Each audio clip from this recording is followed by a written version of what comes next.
Alright, let's see if this thing works. Cool. This is the debut of me on this.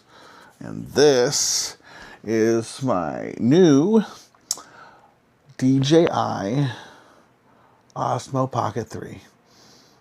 I've been wanting one of these things that you can't even see because I'm using it ever since I started getting into the whole vlogging YouTube business. It's not a business thing I've been doing. I've been using my phone and a gimbal. Not a bad gimbal, but it's a gimbal from a phone called the Instaflow 360 Pro.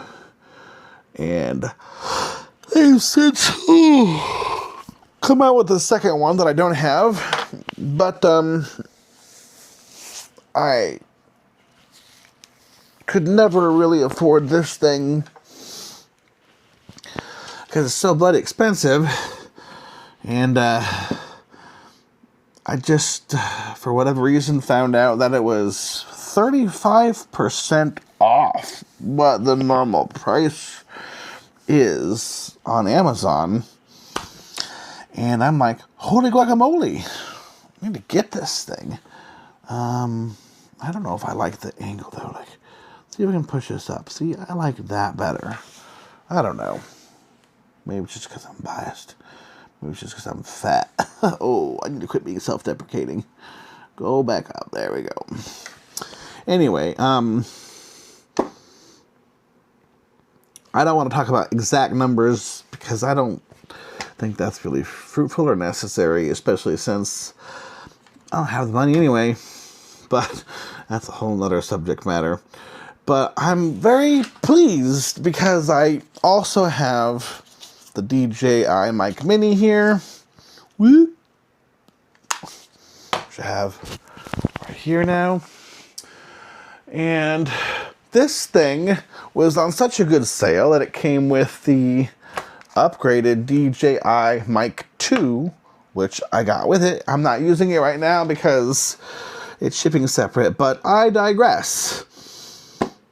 I'm having fun. This is cool. I mean, I could do this with my regular gimbal, but man, I feel like this is just so fun for me to tinker with. And I'm going on 3 minutes now, but part of the reason I wanted to do this is not just to talk about the whole thing, but also to mention that I want to test functionality out because I'm recording on a memory card with the device. And I should be able to hook it up to the DJI Mimeo app and upload it to YouTube from my phone directly, but I've never done it. I don't know how quick the process is. I imagine it might not be as quick as I like, but we're going to give it a go because it would be nice not to have to take the memory card out every time and put it in my computer every time. That would be kind of tedious and irritating. So I hope it won't come to that. Oh, goodness, forgive me. It's Saturday, December 6th, and it is now 3:56 in the morning. I'm terrible to myself. I'm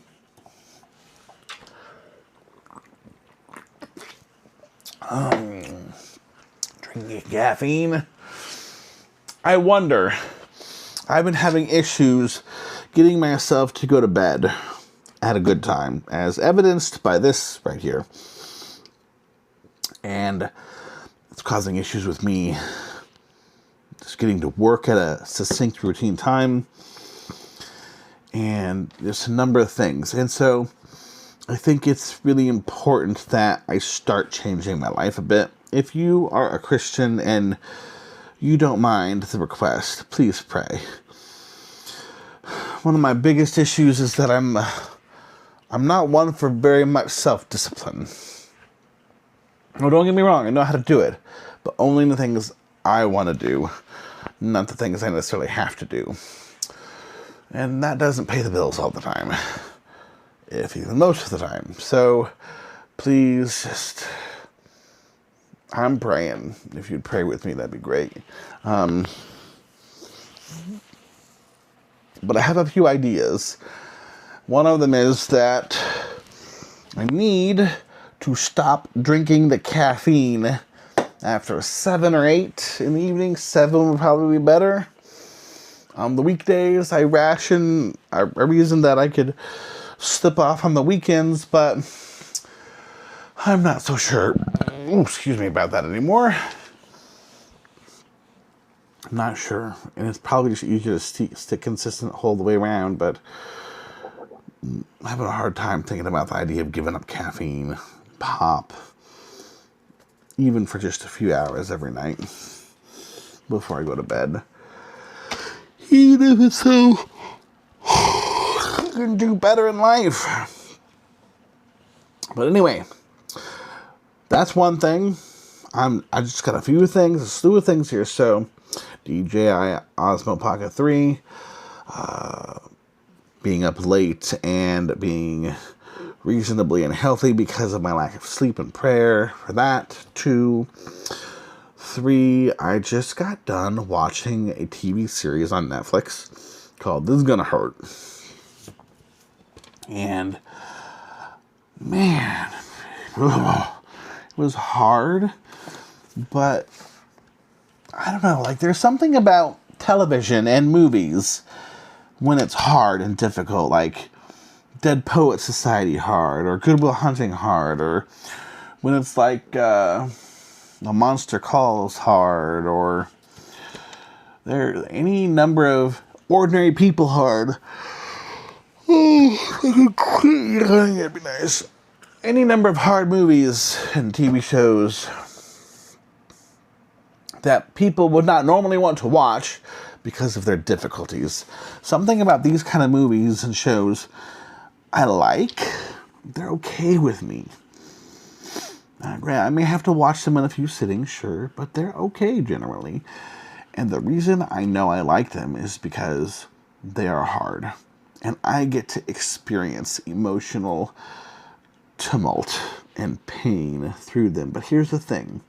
Even though I feel the pain, I feel the cataclysmic tumult of what's going on, the reality is I know it's not real. So it's kind of an induced pain, sure, self-induced, but it's fake.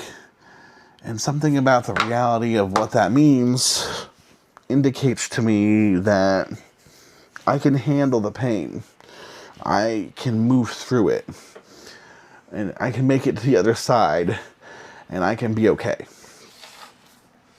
And I don't know what you think, but that, in my humble opinion, is a necessary life skill. And it's one that I don't do very well necessarily in real life. And it's one I know for a fact that so many people have issues with. But the only way you can get better at something is by practicing it.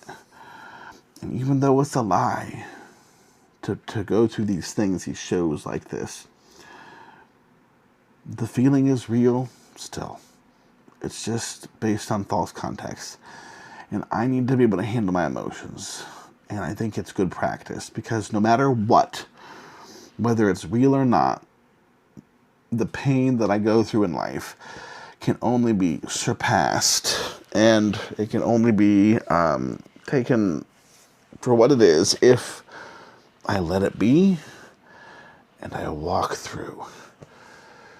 You know, in Psalm 23, one of my favorite psalms, a very classic psalm, it says, though I walk through the valley of the shadow of death, I will fear no ill, because you, that is Jesus, are with me.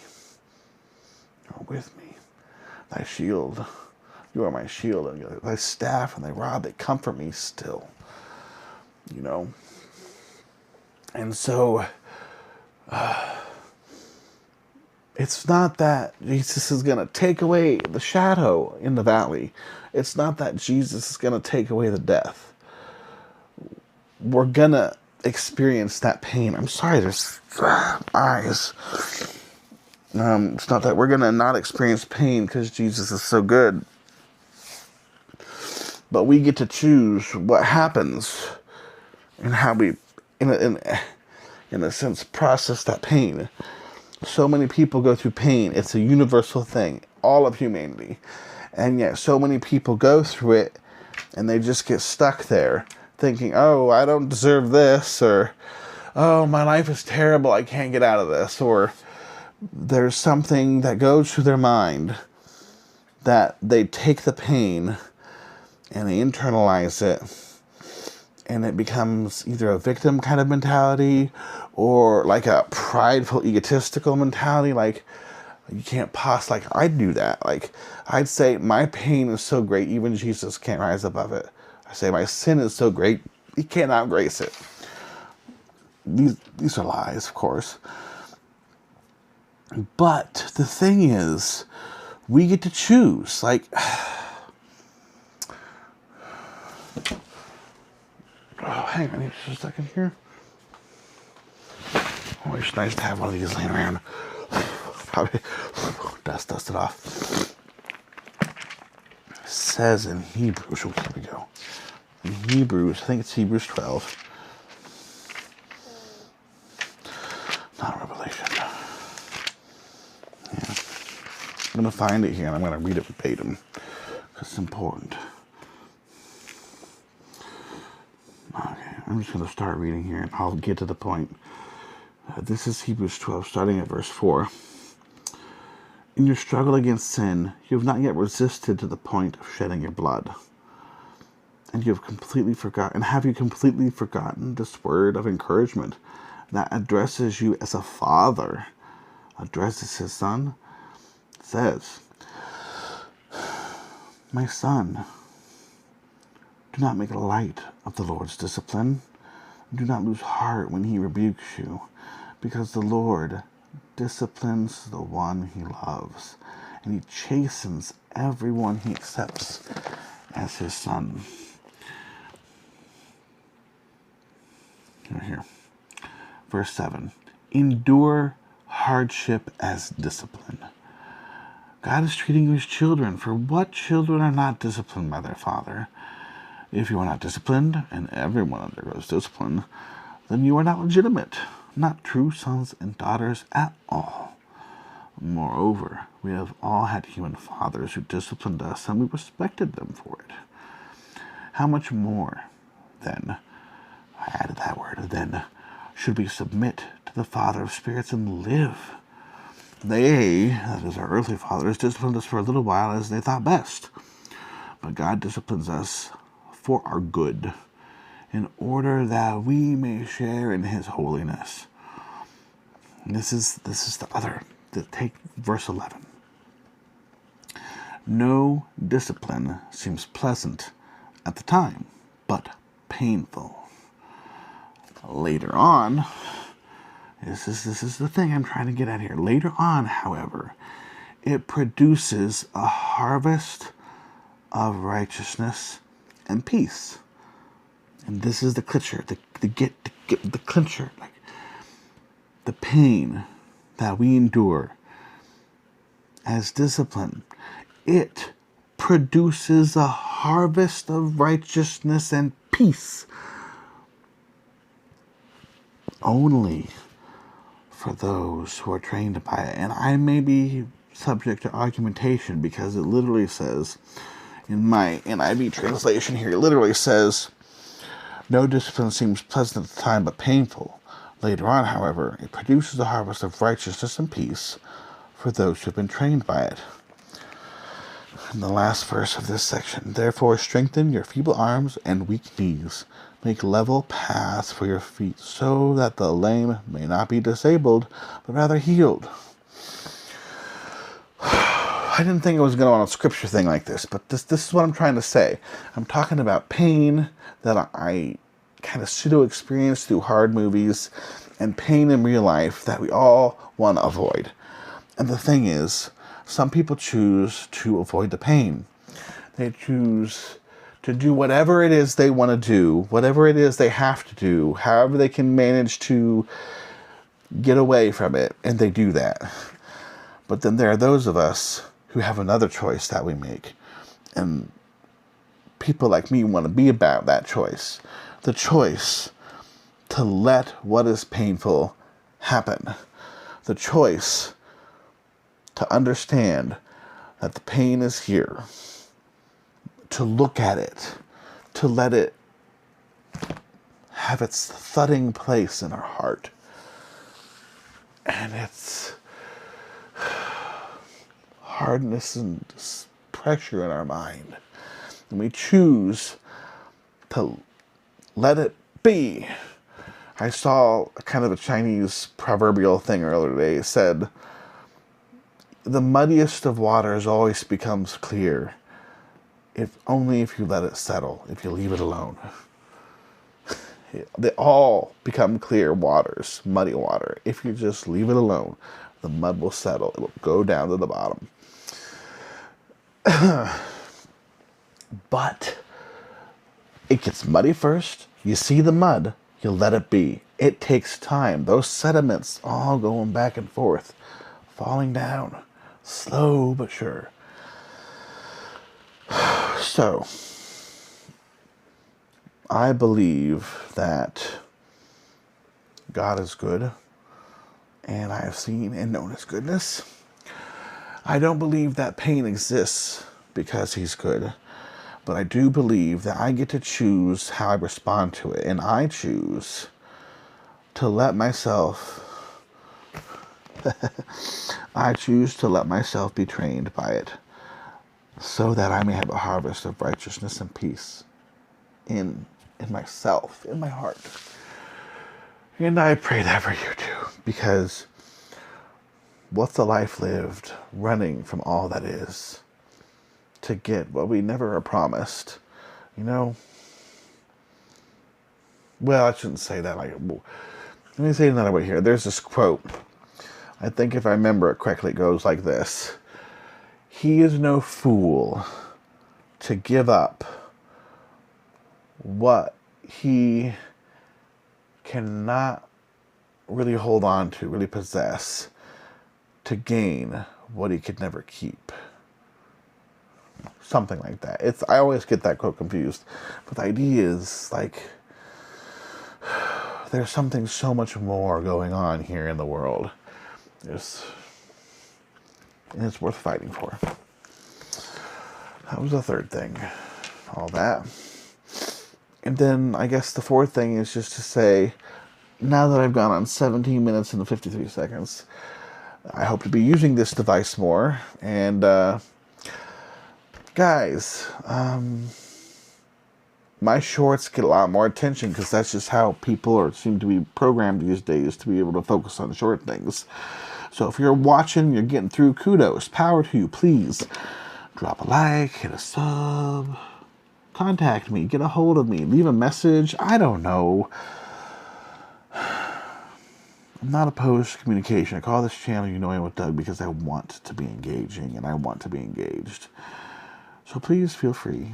There are some other things I want to talk about. We're going to do those in separate videos. I already made my little video about this guy.